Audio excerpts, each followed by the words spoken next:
അനേക ക്രിസ്ത്യാനികൾ അവർ തന്നെ പിശാചിന് അവരുടെ വാതിൽ തുറന്നു കൊടുത്തേച്ച് എങ്ങനെ പിശാചിനെ ജയിക്കാൻ കഴിയുമെന്ന് ചിന്തിക്കും. ഒരിക്കലും അങ്ങനെ പിശാചിനെ ജയിക്കാൻ കഴിയില്ല. നിങ്ങൾ ആ ദ്രവ്യാഗ്രഹത്തിൻ്റെ വാതിൽ ആദ്യം അടയ്ക്കണം.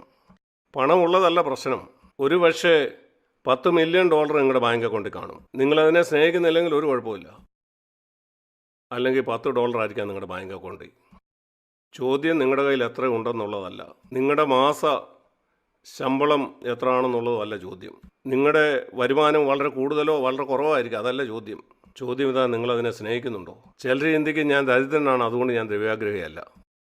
ഇന്ത്യയിലെ തെരുവുകളിൽ ജീവിക്കുന്ന ഒത്തിരി ആളുകളെ ഞാൻ കണ്ടിട്ടുണ്ട്. അവരെല്ലാവരും പണത്തെ സ്നേഹിക്കുന്നു. വീടില്ലാത്ത ഒരാൾക്ക് ദ്രവ്യാഗ്രഹം ഇല്ലേ? നിങ്ങൾ ചിന്തിക്കുന്നുണ്ടോ ദാരിദ്ര്യം ദ്രവ്യാഗ്രഹത്തിൽ നിന്ന് നിങ്ങളെ രക്ഷിക്കുമെന്ന്? ദ്രവ്യാഗ്രഹങ്ങളല്ലാത്ത ധനികരെ ഞാൻ കണ്ടിട്ടുണ്ട്. പണത്തെ വളരെയധികം സ്നേഹിക്കുന്ന ദരിദ്രരായ ആളുകളെയും ഞാൻ കണ്ടിട്ടുണ്ട്. അതുകൊണ്ട് നിങ്ങളുടെ ബാങ്കിൽ എത്ര പൈസ ഉണ്ടെന്ന് തന്നെ സമ്മതിച്ചല്ലിത്. ഇങ്ങനെ പറയല്ലേ ഞാൻ ദരിദ്രനാണ് അതുകൊണ്ട് ഞാൻ പണത്തെ സ്നേഹിക്കുന്നില്ല. ആ സമ്പന്നൻ പണത്തെ സ്നേഹിക്കുന്നതിൽ കൂടുതൽ നീ പണത്തെ സ്നേഹിക്കുന്നുണ്ടാവും. ഒരുപക്ഷെ നിങ്ങൾ ദരിദ്രനായത് പണം ശരിയായിട്ട് കൈകാര്യം ചെയ്യാത്തതുകൊണ്ടായിരിക്കാം. ഒരുപക്ഷെ നിങ്ങളുടെ വരുമാനം അച്ചടക്കമില്ലാതെ നിങ്ങൾ ഉപയോഗിച്ചതുകൊണ്ടാകാം. അല്ലെങ്കിൽ നിങ്ങൾ ദൈവത്തെ ബഹുമാനിക്കാഞ്ഞുകൊണ്ടാകാം. ദൈവം എപ്പോഴും തൻ്റെ മക്കളുടെ ആവശ്യങ്ങൾ നിറവേറ്റുന്നവനാണ്. നിശ്ചയമായിട്ടും അവൻ അങ്ങനെ ചെയ്യും. എന്നാൽ നിങ്ങൾ പണത്തെ സ്നേഹിക്കുന്നവനാണെങ്കിൽ നിങ്ങൾക്ക് ദൈവത്തെ സ്നേഹിക്കാൻ കഴിയില്ല. പണത്തെയും ദൈവത്തെയും ഒരുപോലെ സേവിക്കാൻ കഴിയില്ല. ഇതെങ്ങനെ കണ്ടെത്താൻ കഴിയും? എന്തുകൊണ്ടാണ് ഇത് ഇത്ര പ്രധാനപ്പെട്ടതാകുന്നത്? കാരണം പിശാചി ഈ ലോകത്തിൻ്റെ പ്രഭുവാണ്. അവനാണിത് നിയന്ത്രിക്കുന്നത്. പണത്തിൽ കൂടെ അവന് നിങ്ങളെ പിടിക്കാൻ കഴിയും. അതുകൊണ്ട് നിങ്ങൾ ശ്രദ്ധയുള്ളവനായിരിക്കണം. ഞാൻ പണത്തെയാണോ ദൈവത്തെയാണോ സേവിക്കുന്നത് എങ്ങനെ അറിയാൻ കഴിയും? ഇതാണ് ആ പരിശോധന. ഞാനൊരു ഉദാഹരണം പറയാം. ഇത് മിസ്റ്റർ എയും ഇത് മിസ്റ്റർ ബിയുമാണ്. ഇവർ രണ്ടുപേരും എൻ്റെ മുന്നിലിരിക്കുന്നു. രണ്ടുപേരും പറയുന്നു സാക്ക് എൻ്റെ ദാസനാണെന്ന്. ഞാൻ എയുടെ ദാസനാണോ ബിയുടെ ദാസനാണോ എന്ന് എങ്ങനെ നിങ്ങൾക്ക് കണ്ടെത്താൻ കഴിയും? വളരെ എളുപ്പമാണ്. സാക്കിനെ വിളിക്കാൻ എയോടും ബിയോടും പറയുക. രണ്ടുപേരും പറയുന്നു അവരുടെ അടുക്കൽ വരാനായിട്ട്. ഞാൻ ആരുടെ അടുക്കലേക്ക് പോകുമോ ഞാൻ അവൻ്റെ ദാസനാണ്. ഇവിടെ പണവും ദൈവവും നിങ്ങളെ വിളിക്കുകയാണ്. ആരോടാണ് നിങ്ങൾ പ്രതികരിക്കുന്നത്? നിങ്ങൾ അവൻ്റെ ദാസനാണ്. നിങ്ങൾക്ക് തന്നെ അത് കണ്ടെത്താൻ കഴിയും. എന്നാൽ നിങ്ങൾ ദൈവത്തെക്കാൾ അധികം പണത്തോടാണ് പ്രതികരിക്കുന്നതെങ്കിൽ ഞാൻ നിങ്ങളോട് പറയട്ടെ, പിശാച് നിങ്ങളെ പിടിച്ചു കഴിഞ്ഞു. കാരണം അവനാണ് ഈ ലോകത്തിൻ്റെ പ്രഭു. ഞാൻ ഒരു കാര്യം കൂടെ നിങ്ങളോട് പറയാം. വെളിപാട് പുസ്തകം 12-ാം അധ്യായം. പിശാചിൻ്റെ തന്ത്രങ്ങളെ കാണിച്ചു തരുവാനാണ് ഞാൻ ശ്രമിക്കുന്നത്. എങ്ങനെയാണ് അവൻ നമ്മുടെ മേൽ അധികാരം സ്ഥാപിക്കുന്നതെന്ന്. നമുക്ക് വെളിപാട് പുസ്തകം 12-ലേക്ക് പോകാം.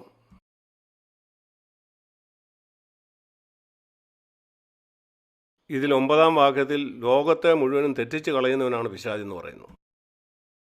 അവൻ എപ്പോഴും ശ്രമിക്കുന്ന ആളുകളെ വഞ്ചിക്കാനായിട്ടാണ്. അതിനകത്ത് വിശ്വാസികളുമുണ്ട്. ഇവിടെ 10-ാം വാക്യത്തിൽ പറയുന്നു അവൻ വിശ്വാസികളെ കുറ്റപ്പെടുത്തുന്നവനാണ്. പിശാചിൻ്റെ ഒരു പേരാണത്. ദൈവമക്കളെ കുറ്റപ്പെടുത്തുന്നവൻ. നിങ്ങൾ സഹോദരന്മാരെ കുറ്റപ്പെടുത്തുമ്പം നിങ്ങൾ പിശാചിൻ്റെ കൈ പിടിക്കുകയാണ്, നിങ്ങൾ അറിഞ്ഞാലും അറിഞ്ഞില്ലെങ്കിലും. നിങ്ങൾക്കറിയാമോ അത്? പിശാച് പറയുന്നു എനിക്ക് ദൈവമക്കളെ കുറ്റപ്പെടുത്തണം. എവിടെയെങ്കിലും ഒരു ദൈവത്തിൻ്റെ മകൻ ഒരു കുറ്റം ചെയ്യുന്ന കാണുമ്പോൾ ഞാൻ എല്ലാവരോടും അതിനെക്കുറിച്ച് പറയും. ഇവിടെ അതിനുവേണ്ടി പിശാചിന് ചില കൂട്ടുദാസന്മാരെ വേണം. നിനക്കെൻ്റെ കൂട്ടുദാസനാകാൻ കഴിയുമോ? പിശാച് ദൈവമക്കളോട് പറയുകയാണ് നിങ്ങൾ എൻ്റെ കൂട്ടുദാസന്മാരായിരിക്കാൻ ആഗ്രഹിക്കുന്നു. ചുറ്റി നടന്ന് ഈ വിശ്വാസി ചെയ്ത തെറ്റ് കണ്ടില്ലേ? നിങ്ങൾ പറയുന്നു ശരി ഞാനത് ചെയ്യാം. ഇവൻ എന്താ ചെയ്യുന്നത് ഞാൻ എല്ലാവരോടും പറയാം. കുറ്റപ്പെടുത്തിക്കൊണ്ട് നടക്കുന്ന എത്രമാത്രം വിശ്വാസികളാണ്. ആരെങ്കിലും ചെയ്ത നല്ല കാര്യത്തെക്കുറിച്ച് അവർ പറയില്ല. അവൻ ഈ മോശം കാര്യം ചെയ്തു, അവനാ മോശം കാര്യം, മറ്റേ മോശം കാര്യം ചെയ്തു. ആ സമയത്ത് അവർ ആരുടെ കൈയാണ് പിടിച്ചിരിക്കുന്നത്? അവൻ പറഞ്ഞത് ശരിയായിരിക്കാം. ഇവിടെ പറയുന്നു പിശാച് കുറ്റപ്പെടുത്തുന്നത് ദൈവത്തിൻ്റെ മുന്നിലാണ്. പിശാച് നമ്മളോട് കള്ളം പറയുമായിരിക്കും, എന്നാൽ ദൈവത്തോട് കള്ളം പറയാൻ കഴിയില്ല. അവൻ നിന്നെപ്പറ്റി ദൈവത്തോട് പറയുന്ന സത്യമായ ചില കാര്യങ്ങൾ തന്നെയാണ്. എപ്പോഴെങ്കിലും അവനൊരു വിശ്വാസിയെ കുറ്റപ്പെടുത്തുമ്പം ഈ വിശ്വാസം ഇങ്ങനെ ചെയ്തു, അവൻ ദൈവത്തോട് ഒരു കള്ളം പറയാൻ അവന് ധൈര്യമില്ല. അവൻ ആ വിശ്വാസിയെക്കുറിച്ച് പറഞ്ഞത് 100% ശരിയാണ്.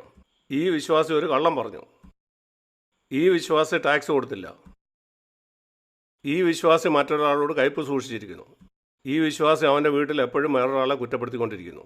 അവൻ പറയുന്നത് സത്യമാണോ? അതുകൊണ്ട് ഇങ്ങനെ പ്രശംസിക്കരുത്. ഞാൻ പറഞ്ഞ കാര്യം സത്യമാണോ? ശരിയാണ്, അത് സത്യമാണോ? പിശാച് ദൈവത്തോട് പറഞ്ഞത് സത്യമാണ്, എന്നാൽ അത് പറഞ്ഞത് കുറ്റപ്പെടുത്തലിൻ്റെ മനോഭാവത്തോടെയാണ്. അതുകൊണ്ട് ആരുടെയെങ്കിലും നേരെ നിങ്ങൾക്ക് കുറ്റപ്പെടുത്തുന്ന ഒരു ആത്മാവുണ്ടെങ്കിൽ മിക്കപ്പോഴും അത് നിങ്ങളെ ഇഷ്ടപ്പെടാത്ത ഒരാളായിരിക്കും. നിങ്ങൾ കൈ പിടിച്ചിരിക്കുന്ന പിശാചെന്ന കുറ്റപ്പെടുത്തുന്നവൻ്റെ കൈയാണ്. അങ്ങനെയാണ് പിശാച് നിങ്ങളെ ജയിക്കുന്നത്. ഞാൻ ഈ പ്രസംഗത്തിൽ മുഴുവനും നിങ്ങളോട് പറഞ്ഞത് എങ്ങനെ നിങ്ങൾക്ക് പിശാചിൻ്റെ കയ്യിൽ നിന്ന് മാറിപ്പോകാൻ കഴിയും. യേശുവിൻ്റെ നാമത്തിൽ അവനോട് എതിർക്കുക. ജഡരക്തങ്ങളോട് പോരാടരുത്, പിശാചിനോട് പോരാടുക. ആളുകളെ കുറ്റപ്പെടുത്തരുത്, പിശാച് ആ ജോലി ചെയ്യട്ടെ. നമ്മളെ സക്കറിയാവിൻ്റെ പുസ്തകത്തിലേക്ക് പോയാൽ സക്കറിയാവിൻ്റെ പുസ്തകത്തിൽ ഇതിൻ്റെ ഒരു മാതൃക നമുക്ക് കാണാം. സക്കറിയ പുസ്തകം 3-ാം അധ്യായത്തിൽ ആ സമയത്തെ മഹാപുരോഹിതനായ ജോഷുവ ദൈവത്തിന് മുമ്പാകെ നിൽക്കുന്നു. അവിടെ പിശാച് അവനെ കുറ്റപ്പെടുത്താൻ വരുന്നു. സക്കറിയാവ് 3:1 ഇതേപ്പറ്റിയാണ് നമ്മൾ മുമ്പ് ചിന്തിച്ചത്. എന്നാൽ അവിടെ നമ്മൾ കാണുന്നത് ദൈവം പിശാചിനെ ഭത്സിച്ചു. അവിടെ പിശാച് യോശുവയെ കുറ്റപ്പെടുത്തിയത് 3-ാം വാക്യത്തിൽ അവൻ്റെ വസ്ത്രം മുഷിഞ്ഞതായിരുന്നു. അവൻ്റെ ജീവിതത്തിൽ ഏതോ പാവം ഉണ്ടായിരുന്നു, അതാണ് അതിൻ്റെ അർത്ഥം. ഓ ദൈവമേ, യോശുവയുടെ ജീവിതത്തിൽ പാവമുണ്ട്, അത് ശരിയായിരുന്നു. എന്നാൽ ദൈവം അവനെ ഭത്സിച്ചു. ഇല്ല, അവൻ തീയിൽ നിന്ന് വലിച്ചെടുക്കപ്പെട്ട കൊള്ളിയാണ്. ഇന്ന് നമുക്കിങ്ങനെ പറയാം, എൻ്റെ പുത്രൻ അവന് വേണ്ടി മരിച്ചു, അവൻ്റെ പാവമെല്ലാം ക്ഷമിക്കപ്പെട്ടു. അവിടെ നമ്മൾ തുടർന്ന് വായിക്കുന്നത് ഇപ്രകാരമാണ്. കർത്താവ് പറയുന്നു, ആ മുഷിഞ്ഞ വസ്ത്രം എടുത്തു മാറ്റുക. അവനെ ഉത്സവവസ്ത്രം ധരിപ്പിച്ചു. അതിനർത്ഥം യേശുക്രിസ്തുവിൻ്റെ നീതിയുടെ വസ്ത്രം അവനെ ധരിപ്പിച്ചു. പിശാചിന് അവനെ കുറ്റപ്പെടുത്താൻ കഴിയില്ല. അതാണ് ദൈവം പറഞ്ഞത്. ഇവിടെ എന്താണ് സക്കറിയാവ് പറയുന്നത്?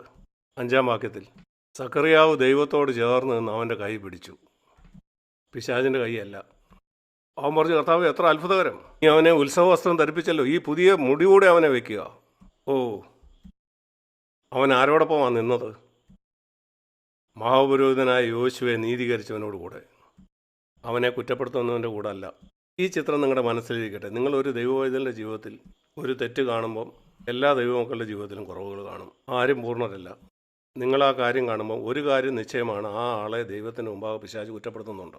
നിങ്ങൾക്കിവിടെ ഒരു തെരഞ്ഞെടുപ്പുണ്ട്. ഒന്നുകിൽ അവന് വേണ്ടി പ്രാർത്ഥിക്കാം, അല്ലെങ്കിൽ അവനെ കുറ്റപ്പെടുത്താം. നമ്മൾ വെളിപാട് പുസ്തകം 12-ാം അധ്യായത്തിൽ കാണുന്നു, അവൻ സഹോദരന്മാരെ രാപ്പകൽ കുറ്റപ്പെടുത്തുന്നു.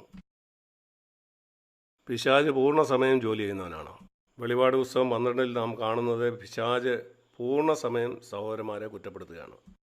ഇതിന് നേരെ എതിരാണ് യേശുവിനെക്കുറിച്ച് നമ്മൾ വായിക്കുന്ന എബ്രായർ 7-ാം അധ്യായത്തിൽ 25-ാം വാക്യത്തിൽ അവൻ പൂർണ്ണ സമയം പക്ഷപാതം ചെയ്യുന്നവനാണ്.